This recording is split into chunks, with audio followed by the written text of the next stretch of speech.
Okay. Hi, Carole. So why don't we start off by you telling me a little bit about what brought you in today? Well, I'm having an issue with a dog, and I Googled pet therapy, and it appears that that is pretty much for the pet itself, not for people like me who are not pet owners. I've only ever had a turtle. So then I thought of looking for maybe a therapist or a psychologist to talk to. And when I put that in, your name came up as being near me. And as a matter of fact, it shows that you're currently living in my basement. Yes, that would be me. So what seems to be the issue? Well, it all started about 18 months ago when my son and his fiance moved in temporarily.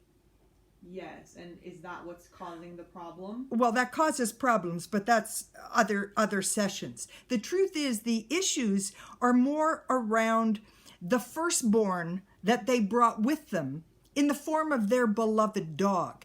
Him, I have issues with. He's bold, he's bossy, he's domineering, spoiled rotten, and thinks he's the boss of me and the boss of this house. Okay, and is he a big dog? No, he just acts big. Okay. Why don't we go back to the beginning and you tell me a little bit more about how this all started for you? Okay, look, don't get me wrong. I like dogs, but it's all new to me. And my training by fire started pre-COVID when I was suddenly deemed the daytime guardian without a manual. Hey, that was not in the contract when they moved back in. So it meant I had to walk him. I get it. But I'm thinking it'll be good exercise for me because putting his harness on alone is a workout.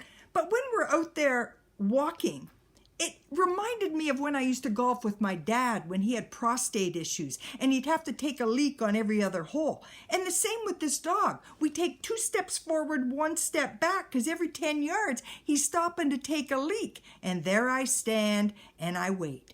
And man, is he stubborn. He has a mind of his own. And at each corner, there's a battle of wills with each of us pulling in opposite directions. He tugs so hard, he falls over and then proceeds to lie there in the middle of the street with his paws up. My neighbors enjoy the show so much, they have videotaped the scene numerous times.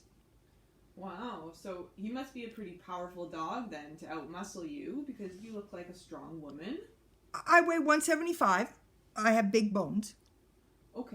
Okay, and his weight? 7. Sorry, did you say 7 as in 7 pounds? Yeah, but that's misleading. In what way? Well, his poops indicate he weighs way more than that. I remember the first time I walked him and he pooped. I was taken aback. I knew I had to pick it up, but based on what I was looking at, I wondered if I also had to wipe his butt, because I knew as soon as we would arrive home, he'd be jumping onto my good couch and just putting that butt right into the good fabric, exactly where you're sitting. And that poop bag, really, come on. All those dog walkers you see, leash in one hand, bag of crap swinging in the air in the other. And now they all wave at me because suddenly these neighbors who never looked at me for 37 years suddenly want to chat about the dog. So there I stand with my flailing Italian gestures, swinging a bag of crap around. It's not natural, especially when I might then have gone in to give them a hug, and there sits the bag of crap up around their shoulders. It's just not right.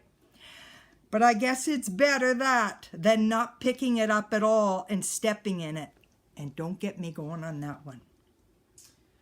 Okay, Carole, I'm seeing there are some issues here to work on.